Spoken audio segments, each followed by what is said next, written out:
I've been thinking a lot about context within the application of AI, obviously, but also just in general for good security practice.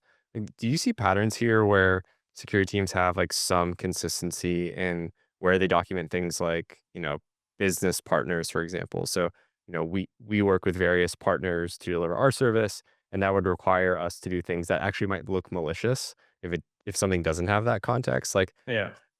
what's like the best practice for integrating things like this into your detection and response?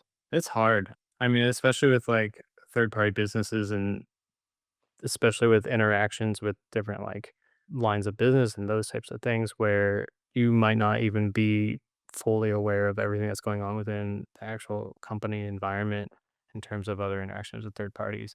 I mean, a lot of it is honestly just like you have a detection and it comes through it that forces the analysis to a certain extent, at least that initial discovery. And then being able to store that information either in a way that hooks into all of your detections or hooks into various analysis like models or determinations, I think is a huge way of doing it in a way that is kind of more on the safe side.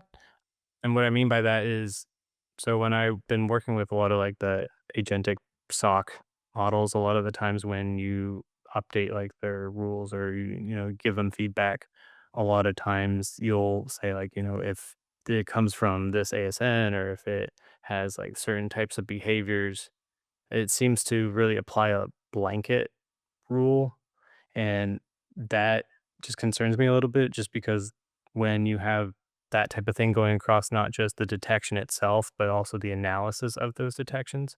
So, like, instead of applying it at the detection level, it's now applying it at the analysis level. And so, if you have like five different detections and only one of them actually really should have that logic applied to it, my concern is that with these agentic socks, they're more so applying it as a general rule across the layer of your detection space.